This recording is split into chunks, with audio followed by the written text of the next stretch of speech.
안녕하세요.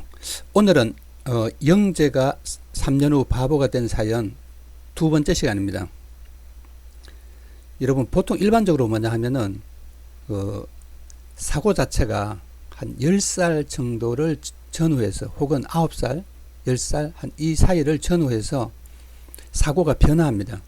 다시 말하면 학생들이 어떤 구체적인 사실 중심으로 생각하다가 추상적으로 넘어가요.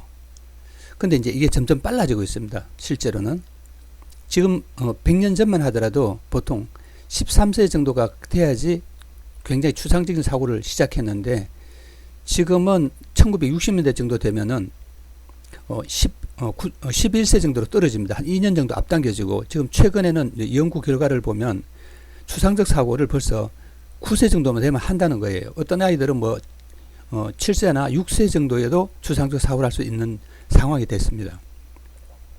자, 그래서 어쨌든 초등학교 3학년 전후 시기, 그러니까 입학 초등학교 정도 시기가 굉장히 중요한 시기가 된 거예요. 그래서 이제 보통 이제 초등학교 3학년 되면은 교과서 스타일이 완전 달라집니다. 2학년, 여러분들 어머님들이 보시면은 2학년 교과서하고 3학년 교과서랑 구분해 보세요. 완전 달라집니다. 그거는 뭐냐면 일반적으로 우리나라 나이로 봤을 때 초등학교 3학년 정도가 되면은 벌써 사고의 방법이 변하기 때문에 그렇습니다. 그래서 예를 들면은 어떤 동화책이라든가 어떤 책을 읽어도 사고가 변하기 이전에 읽는 책을 읽는 방식하고 그 이후에 읽는 방식이 달라져요.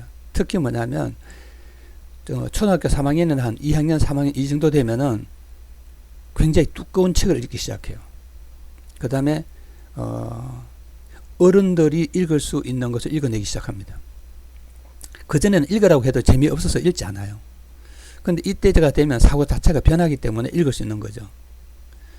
여러분, 제가 말씀드린 것은 뭐냐 하면은 보통 그때 사고가 변화했을 때가 굉장히 중요해요. 그때 사고 체계가 잡히면은 어떤 그 사고가 이렇게 이론화됩니다. 자기 스스로 공부하면서 학습이 되고 점점 더 새로운 사고하는 방법이 개발되어서 프로그램화 되는 거죠.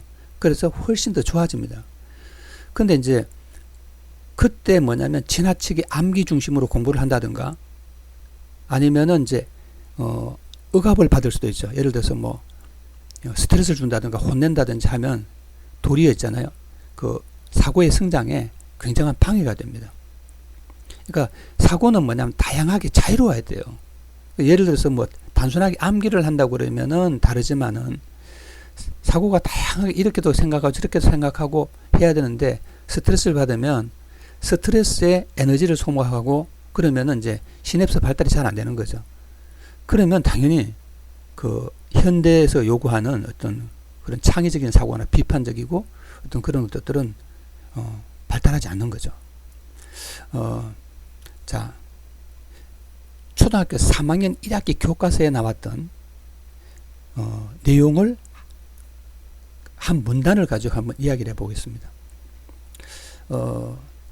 이 친구가 그냥 우리가 가명으로 이대청이라고 이름을 지었는데, 이대청이라고 이야기를 하겠습니다. 이대청이가 초등학교 4학년 때 왔을 때 제가 이 질문을 학생한테 물어봤어요. 주제가 뭐냐고 물으니까 몇 초가 안 걸렸어요.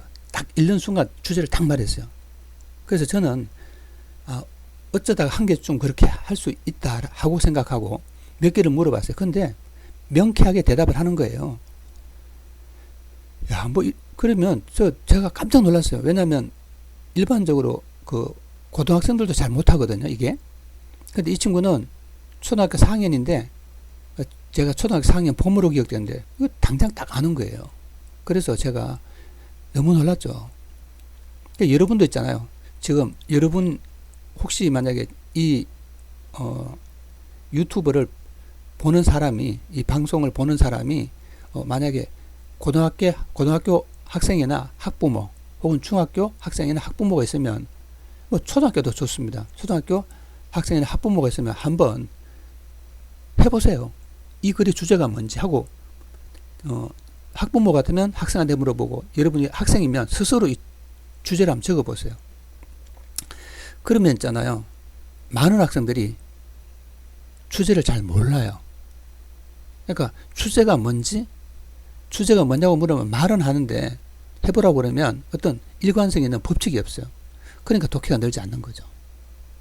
자, 그래서 저도 이 친구가 이제 중학교 1학년이 되었을 때 땡땡 중학교 1학년이 되었을 때, 그러니까 지금으로부터 이제 한 달 됐죠. 거의.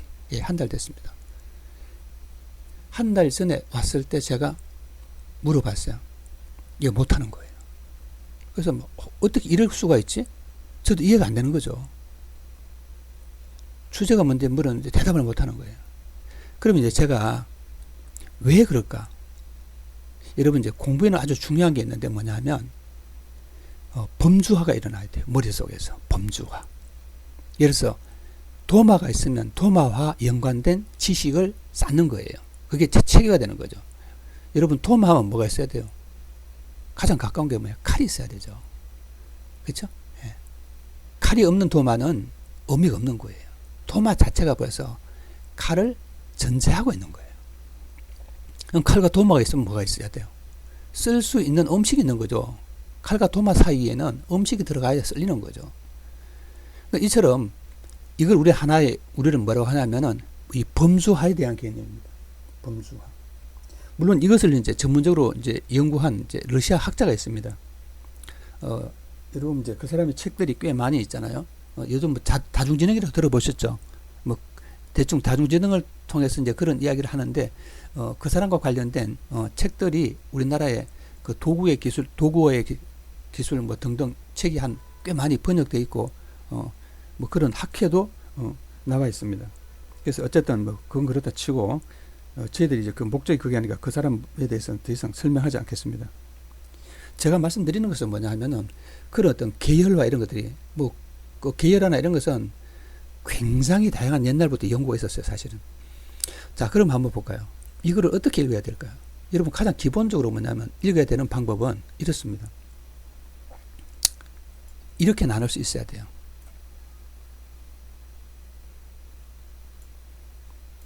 이렇게 나눌 수 있어야 됩니다. 자, 이런 거죠. 예를 들면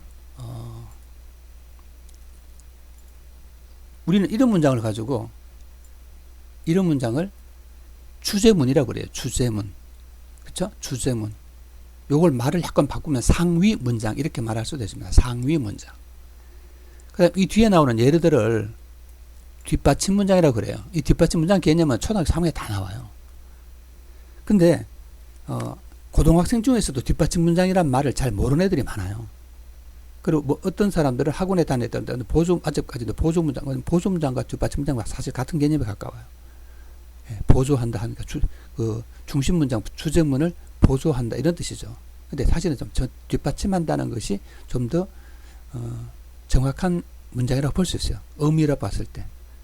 예. 그러니까 이 관계를 기본적으로 모르는. 그냥 글을 딱 읽는 순간 여러분은 뭐가 보여야 되나? 이게 보여야 돼. 이게 딱 보여야 돼요.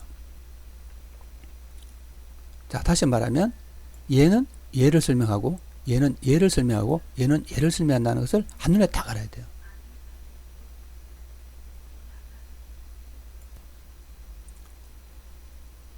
그래서 이제 상위 개념과 하위 개념 관계, 이걸 우리 이제 상하 관계라고 그럽니다. 상위 개념과 하위 개념과의 관계. 이 문장으로 말하면은 문장으로 따지면 이렇게 되는 거죠. 이 문장이 상위 문장이고 이 뒷부분의 문장들이 하위 문장. 다시 말하면 주제문, 얘가 주제문, 얘는 뒷받침 문장 이렇게 이제 설명할 수 있습니다. 언어도 마찬가지입니다. 상위어가 있고 하위어가 있고 이렇게 되는 것이죠. 그래서 이것을 우리가 뭐냐면 위계화, 계열화 이렇게 말할 수 있습니다. 또 보면은 뭐예요? 같은 것끼리 이렇게 묶는 거죠. 이것을 뭐라고 하나요? 범주화죠. 그 다음에 또 어떻게 보면 주제문과 이 전체가 하나 묶는 것도 따지고 보면 범주화예요. 그러니까 이런 거죠. 범주화, 위계화. 그죠? 이런 것들. 이런 것이 굉장히 중요합니다. 이게 안 되면은, 독해 자체가 잘 안 되죠. 사고도 잘 안 되고. 그럼 다시 한번 이야기해 보겠습니다. 자, 여러분. 그래서 중요한 게 범주화, 위계화, 계열화 이런 것이 잘 됐는지 스스로 확인할 수 있는 그 사고력이 있어야 돼요. 사고가 안 되면 뭐예요? 못하는 거죠. 그래서 이제 학생들이 이걸 읽으면 어떻게 읽을지를 모르는 경우가 많아요. 근데 이제 독해가 잘 되는 친구들은 기본적으로 뭐냐면 이것을 딱 읽는 순간 뭐가 잘못됐다는 게 느낌이 딱 와요. 뭐가 잘못됐는지 느낌이 딱 오죠. 이제 그걸 다르게 말하면 이제 계열화, 위계화 이런 것을 잘 하는 거죠. 이거 뭐가 잘못됐는지 한번 잠깐 한번 생각해 보세요. 여러분. 생각하는 게 굉장히 중요하죠. 한번 생각해 보세요. 생각해 보시기 바랍니다.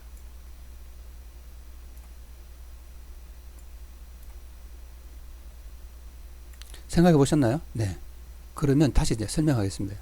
여러분 보세요. 이제 어떤 문제가 발생하냐면, 예를 들어서 여기에 과일이 있으면 여기에 뭐가 와야 되나요? 배, 키위, 파인애플 이런 식으로 와야 돼요.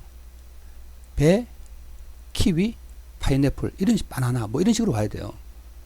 근데 보세요. 그걸 보면 뭐냐면 이쪽 라인은 같은 그 대등한 것이 와야 돼요. 예를 들면 이런 거죠. 여기에 나면은 한식, 중식, 일식 이런 것처럼 이렇게 같은 게 와야 돼요. 근데 예를 들어서 이렇게 하면 안 되죠. 여기에 뭐예요? 한식이 오고 여기에 중식이 왔는데 여기에 서식이 오면 안 되는 거예요. 이건 이 밑에 와야 되는 거죠. 하위 개념이죠. 일식의 하위 개념이죠. 이해가 되시죠? 그래서 이렇게 되면 계열화가 잘못된 겁니다. 얘도 보세요. 여기 핵심 뭐가 뭐예요? 소금이죠. 그 다음에 뭐예요? 해산물입니다. 다음에 뭐예요? 여기 석유도 나오고 광물도 나오고 여기 뭐예요? 자원도 나오잖아요. 그렇죠? 이게 위계가 안 맞아요. 그래서 문제가 있는 거죠. 이해가 되시죠? 네. 위계가 맞지 않습니다. 그러면 문제가 되는 거예요. 자, 우리는 이걸 다시 다른 관점에서 보기 위해서 한번 설명을 해보겠습니다. 자, 이제 새로운 도표를 한번 보겠습니다. 실제로 이것을 이제 도표화 시키면 이렇게 됩니다. 순서를 따지면 소금, 해산물 이거 대등하지 않죠. 만약에 얘를 이렇게 만들면 어떻게 되죠? 자원이 상위 개념이에요. 자원이 상위 개념입니다. 무엇에? 광물보다 상위 개념이고 석유보다 상위 개념이죠.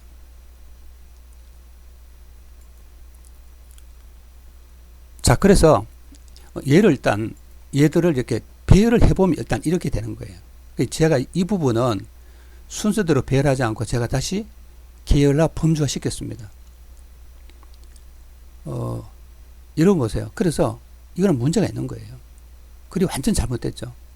그래서 얘를 제대로 잡아야 되죠. 잡으려면 잘못된 것을 비판할 수 있어야 됩니다. 여러분 지금 뭐냐면은 이 비판할 수 있는 것은 머릿속에 어떤 범주와 계열화가 되지 않으면 비판을 못하죠. 그래서 얘를 이제 바로 잡아보면 다음처럼 됩니다. 자, 볼까요, 이제? 이렇게 됩니다. 여러분 보세요. 원래는 이 자리에 자원이 오면 좋아요. 그 다음에 두 번째 문장에 뭐가 와야 돼요? 소금이 올 수가 없어요. 소금하고 대등한 개념들이 이렇게 왔어야 돼요. 이렇게. 그러면 이제 이걸 이제 설명하는 거죠. 이렇게. 그쵸? 이렇게 설명하는 거예요. 설명하는데 대등한 개념이 많은 거죠. 그럼 우리는 이제 이야기를 약간 바꿔봅시다. 약간 바꿔볼게요. 실제로 뭐냐면 이 자원이란 말은 어디 와야 되냐? 이 자리에 왔어야 돼요. 이 자리에. 그러면 바다에서 얻을 수 있는 자원이 많습니다. 이렇게 일단 읽어보는 거죠. 이게 맞는 거예요. 그 다음에 이거 빼고 읽어볼게요. 바다 속에 있는 석유나 여러 가지 광물을 얻을 수 있습니다. 뭐 이렇게 돼야 되겠죠. 근데 문제는 이거예요. 이 광물과 대등한 개념이 있는 거죠. 그럼 여기가 뭐예요? 앞 문장에도 광물과 대등한 개념이 와야 되고 여기도 광물과 대등한 개념이 와야 돼요. 그럼 이 자리에 뭐가 와야 되나요? 식물. 여기가 뭐예요? 동물. 여기엔 광물. 이렇게 와야 되는 거죠. 그럼 어떻게 돼요? 식물, 동물, 광물 이렇게 와야 되는 거죠. 그래서 이제 이걸 재배치하면 자원의 종류에는 식물도 있고 동물도 있고 이제 광물도 있는 거죠. 이게 바다에서 얻을 수 있는 자원이 많습니다. 식물도 있고 동물도 있고 광물도 있고 이렇게 말할 수는 있습니다. 예. 근데 여기는 그렇게 나와 있지 않죠. 이게 뭐예요? 위계가 안 맞는 거죠. 범주화가 잘못된 겁니다. 자, 그 다음에 한번 볼까요? 그 다음에 이제 문제가 돼요. 그러면 이제 그 다음에는 식물 중에서 어떤 것을 얻을 수 있다고 이야기하고 동물 중에서 어떤 것이 얻을 수 있다고 이렇게 이야기해야 되는데 여기 뭐예요? 이런 게 하나도 없죠. 바로 어떻게 돼요? 소금이 있습니다. 소금 뭐예요? 광물의 하위 개념이잖아요. 그 다음에 여기서 뭐야? 석유도 있다고 말했어요. 그러니까 이것도 광물의 하위 개념입니다. 이거 글이 완전 잘못된 거죠. 그 다음 해산물은 뭐예요? 바다에 나는 모든 물건을 해산물입니다. 근데 과거에는 바다에서 석유라든가 이런 걸 채취하지 않았습니다. 그러면 석유는 옛날에는 해산물이라고 하지 않았어요. 근데 그러니까 옛날의 해산물의 개념하고 현대 해산물의 개념이 다를 수가 있어요. 그러니까 바다에서 생산되는 산물 뭐 이런 뜻인데 이제 실제로 보면 요새 바다에 나타나면 모든 것이 해산물이 되니까 해산물의 범위가 엄청나게 넓어지는 것이죠. 자, 이해가 되시죠? 그래서 여러분들은 지금 독해를 할 때 지금 이 구조가 가장 기본적인 개념입니다. 다시 말하면 초등학교 2, 3학년이면 충분히 이해할 수 있는 개념인데 만약 여러분이 중학생이나 고등학생이거나 뭐 개중에서는 또 뭐냐면 일반인이나 죄송하지만 학원 강사나 선생님도 있을 수 많습니다. 잘 모르시는 분은 많더라고요. 제가 이제 교사를 쓸 때 한번 연수를 한 적도 있는데 그 연수를 가서 이제 말씀하시는 거 보면은 이 주제문과 뒷받침 문장에 대한 개념이 없어요. 선생님들이. 그런 분들이 꽤 많은 것 같아요. 예, 제가 추측이니까 혹시 선생님들 중에서 이 부분을 보는데 나는 잘 알고 있는데 이렇게 생각하시면은 양해하시기 바랍니다. 어쨌든 자, 그래서 이 부분에 대한 이해를 충분히 하시고 연습을 많이 하시기 바랍니다. 자, 그래서 결론적으로 말씀드리면 초등학교 4학년부터 시작해서 이 친구가 사고에 어떤 문제가 생긴 거죠. 사고의 문제는 좀 더 구체적으로 다음 시간에 이제 살피면서 약간 제가 몇 회 더 연재를 할 생각입니다. 지금 이제 그 친구가 어떤 식으로 사고하는지를 다음 시간에 다시 다루도록 하겠습니다. 감사합니다.